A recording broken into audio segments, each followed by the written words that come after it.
Bismillahirrahmanirrahim. Assalamu alaikum. My name is Imshed Ali. So today we are going to design the control circuit for a vending machine with the following specifications, which are given here. So the vending machine accepts nickels and dimes. When the machine has received 15 cents, it delivers a package of candy. If too much money has been added, the machine returns the difference. When the candy has been released, the release mechanism brings the circuit back to the original starting state. On the basis of these specifications, we have to design the control circuit for a vending machine. First of all, we are going to move towards our state diagram or truth table, state table.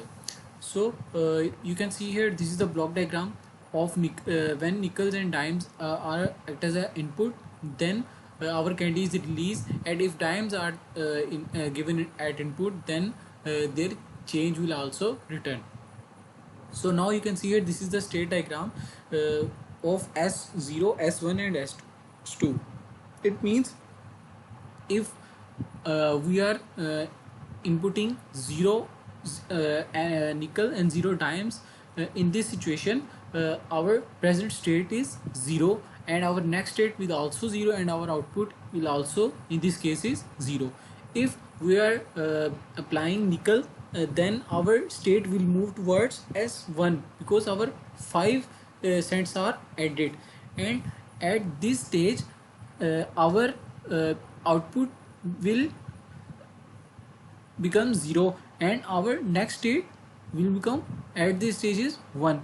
So if we are the next possibility is that if I am applying dimes here, then our this state will move towards S2 because 15 cents are completed, 5 cents are from nickels and 10 from dimes, then 15 cents are completed and candy is released, and then it will return to its starting position.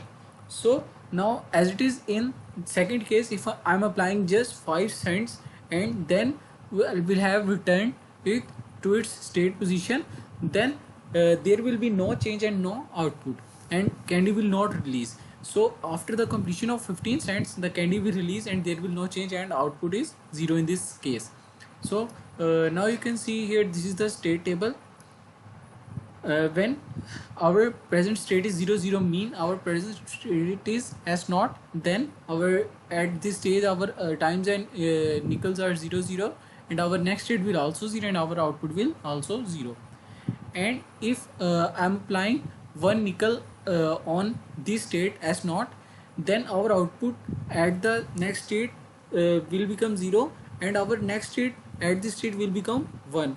If I'm applying 1 dime, then our next state at a position will 1 and then our output is also in this case is 0 because no candy is released. So as it is in all the cases, it will hold. So now you can see here, if I'm at the present state which is S110 and I'm applying 1 nickel, then our the next state will 0 because at this stage the nickel is 1 and then our candy is not released and our output will in this case is 0. So after when I'm applying dime, then 5 cents will be added to 10 cents, then 15 cents is completed and at this possibility our candy is released. And also in this case, third case which is S2 state, when our both the present states are in this case 1 and if I'm applying 1 dime, then there will be no change and next state and our output will unknown. So now you can see here, this is the state table, and with the help of these state tables we are applying here 4 K maps. Now you can see here, this is the K map for DA, which is the next state first, and DB and next state is 2 BT, and for Y and Z these are all our outputs. And after implementation of these K maps, we get here all the Boolean expressions for DA, DB, Y and Z. With the help of these Boolean expressions, here we construct on the Proteus circuit and start our simulation. Now we are going to move towards our Proteus circuit.